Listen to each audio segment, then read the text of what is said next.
Hey there YouTube lovers, my name is BB8 and today I just got the chance to play Metroid Prime Remastered, so I thought, even though I'm a bit late to the party, I thought I would go ahead and review the game. I did want to play this game, but I really wanted to get it physically, not digitally, but I had a hard time trying to get my hands on it. But I eventually got it physically for about £30 on Amazon, so I thought, I've recently played the game from start to finish, and I thought I'll provide my review for you guys. So, without further ado, let's get into it, shall we? Before we get into the review itself, I would like to introduce the remix category to BB8's House Reviews. Because yet again, like I have said in a community post, I did end up rebranding Pokemon Brilliant Diamond and Shining Pearl to the remix category. And the reason why is the remix category for BB8's House Reviews will cover remakes or remasters of old games. And since Brilliant Diamond and Shining Pearl is a remake of Diamond and Pearl, that's why I rebranded it to the remix category. So for the two rules of the remix reviews, is the first rule: the remake or remaster must be based on a game that released on the Xbox 360, PS3, Wii, DS, or PSP, or earlier than that. It has to have released earlier than those 5 consoles, and to have released earlier than 2013. A remake or a remaster of a game released 2013 or later, such as The Last of Us, which released on 2013 on the dot, and Spider-Man, which released in 2018, don't count as a part of the remix category, because since those two have released in the previous 10 years, unfortunately, they don't count as the remix category. And for Rule 2, the remake or remaster must have released later than 2013 in order for the review to count as a remix review. Meaning that Pokemon Fire Red and Leaf Green, that released in 2004, Pokemon Heart Gold and Soul Silver, that released in 2009, Mario 64 DS, which released in 2004, and Super Mario All-Stars from the SNES don't count as a part of the remix category. So, with the rules out of the way, let's get into the review, shall we? For the gameplay, Metroid Prime allows players to control the character of Samus Aran, who is a bounty hunter equipped with a power suit and a range of weapons and abilities. The game takes place on the planet Talon 4, which Samus has been sent to investigate after a distress signal was detected. As Samus explores the planet's various areas, she must investigate through obstacles, solve puzzles, and battle hostile creatures. One of the unique aspects of Metroid Prime is its scanning mechanic. Because from what I played out of the Metroid series so far, we've not had a scanning mechanic in Dread or Fusion, but Prime Remastered, I do think using this mechanic in the game allows players to know more about the enemies themselves, which the scanning mechanic does allow players to scan objects and enemies in the environment for information, and scanning it can actually reveal the weaknesses and how to defeat them, which I was stuck on killing some of the enemies throughout my time playing the game, but the scanning mechanic actually helped me discover the weaknesses of each enemy in order to kill them. And scanning them doesn't only reveal the weaknesses, but can also provide backstory, lore, and offer hints to solve puzzles. The game features non-linear structure, which players are able to explore Talon 4 in any order that they choose. However, certain areas cannot be accessed until Samus acquires certain power-ups or abilities such as the Morph Ball or the Grapple Beam. As Samus progresses through the game, she also gains access to new abilities and weapons which do allow her to reach previously inaccessible areas. The combat in Metroid Prime involves using a variety of weapons and abilities, including missiles, charged shots, and the Morph Ball bombs, which each enemy does have its own weakness, requiring players to use different strategies and weapons in order to defeat them. Boss battles are a major part of the game, with each boss requiring a unique approach and strategy to defeat. Because unlike the Mario franchise, where you just hit the enemies in 3 hits and then it's down, I feel like Metroid Prime does handle its bosses quite well. And since I've not played Metroid Prime Echoes or Corruption yet, I am hoping that they do remaster them too in the future, because I am curious to see what the bosses are like in Metroid Prime 2 Echoes and Metroid Prime 3 Corruption. But with all the stuff from the original Metroid Prime out of the way, I want to talk about one thing that Metroid Prime Remastered brought in. Metroid Prime Remastered adds customizable controls, which does allow users to play in their preferred playstyle. The control options consist of dual stick, which is the standard control scheme, which works just like a modern shooting game.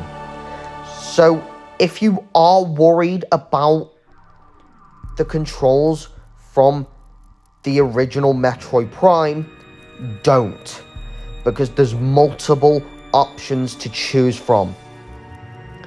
Because yet again, the controls are frustrating with GoldenEye as well, so I thought, if anyone's worried about the controls from the original Metroid Prime, you don't have to worry about that with Metroid Prime Remastered. The pointer controls, which use motion controls and work just like in Metroid Prime Trilogy on the Wii. The hybrid which does combine the classic controls and the motion controls together to create that authentic experience, and the classic controls, which consists of the controls based on the original GameCube release. So you can play Metroid Prime Remastered however you want. Like, the customizable controls, I feel like, is a quality of life feature in the game. And the only feature I felt like was missing from Metroid Prime Remastered as of a quality of life feature was probably the autosave feature. Because although this didn't affect the game entirely, but I did keep dying throughout my playthrough of the game. So I do advise saving the game every 15 minutes. Only because if you don't save for about an hour of gameplay, you might have to start back at where you previously saved. But I would have benefited from an autosave feature as a quality of life improvement from the original Metroid Prime game. For the story, for people who've played Metroid Prime on the GameCube, don't really need introduction to the plot. But for people who've not played Metroid Prime before, and if Metroid Prime Remastered's your first time playing it, as in my case, since unfortunately I didn't grow up with the GameCube, I grew up with the Wii. And unfortunately, I didn't end up playing a Metroid Prime game as a kid, since Metroid Prime 3 Corruption released when I was about 3, and the game was rated PEGI 12 in the UK. So with that out of the way, let's talk about the story. The game's narrative is presented through various means, including logs, environmental storytelling, and cutscenes. And it revolves around the player character Samus Aran, a bounty hunter who is tasked with exploring the planet Talon 4. The story of Metroid Prime is layered and complex, but at its core, it's a tale of exploration and discovery. As Samus explores the planet, she uncovers the ruins of an ancient civilization known as the Chozo, who once inhabited Talon 4 and left behind a wealth of knowledge and technology. Through Samus's interactions with the Chozo artifacts and the planet's various creatures and environments, the game slowly reveals the story of the Chozo and their connection to Samus herself. And I love how the story in Metroid Prime is told, because it does tell it through cutscenes, and you can also scan the walls for, like, Chozo lore, which do add more to the story. And I love how the story is told in an untraditional way, because no games in a modern era really do that, but Metroid Prime Remastered does do it well with its storytelling. And at the same time, the game does introduce the main villain in the form of the space pirates, who are attempting to harness the power of the Chozo artifacts for their own nefarious purposes. As Samus battles her way through the game's various levels, she learns more about the space pirates and their leader, the enigmatic Meta Ridley. The story of Metroid Prime is expertly woven into the gameplay, with each new discovery and revelation building on the last to create a sense of momentum and urgency.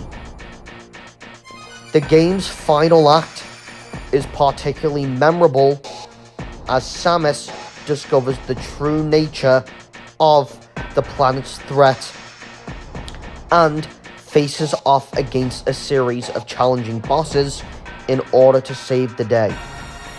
The story of Metroid Prime overall is a masterclass in video game storytelling, which I do love the way Metroid Prime manages to tell its story, which is also immersive, engaging, and memorable, which does make Metroid Prime a well-deserved classic in gaming.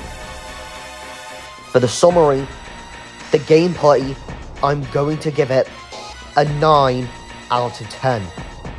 Because we barely get Metroidvania games like this in a modern day era. And I do think with the quality of life features brought in to Metroid Prime Remastered, do make it worth playing on the Switch. And I do think it's a good distraction to keep people waiting for Metroid Prime 4. The graphics, I'm going to give it a 10 out of 10, because if this game did come out on the Xbox Series X or PS5, it would probably get a 9, but since this released on the Nintendo Switch, I'm going to give it a 10 out of 10, because it does not look like a game the Switch can handle. I mean it in a positive way, but the graphics of Metroid Prime Remastered are phenomenal. Like, the environments are adapted well. There's more lighting around each object compared to the original game, which I do think the graphics of Metroid Prime Remastered are a massive leap compared to the original GameCube game. And I am hoping they do give Metroid Prime 2 and 3 the same treatment as Metroid Prime Remastered before Metroid Prime 4 comes out, because there's a lot of things that 2 and 3 could do, like add multiplayer, for example, because Metroid Prime Echoes does have multiplayer in it, so I do think adapting Metroid Prime 2 Echoes and 3 Corruption into the same engine, I would buy them day one. And if Metroid Prime 4 looks like a Metroid Prime Remastered, I'm on board. I'm buying the game day one. For the characters, I'm going to give it a 9 out of 10. Because yet again, there's not that many characters throughout the game, but I do think the bosses can be defeated in their own unique way, which I do praise. And the addition to the Chozo lore with its scanning feature does actually make the characters a bit more developed a bit. The story, I'm going to give it an 8 out of 10. Because the way the story was told throughout Metroid Prime Remastered, like, I feel like they nailed it with the storytelling. Because yet again, it wasn't just the cutscenes they told the story with, but was also the scanning feature, and the Chozo lore itself. For the content, I'm going to give a 7 out of 10. Because yet again, for £30, there isn't really that much new content within the game. There is new controls that you can use throughout the game, but unfortunately, there's no new story-related content to expect throughout the game. And I do think the game was worth the grab for about £30. But if you are hoping to pick this up, don't expect any new story content. For the controls, I'm going to give it a 10 out of 10.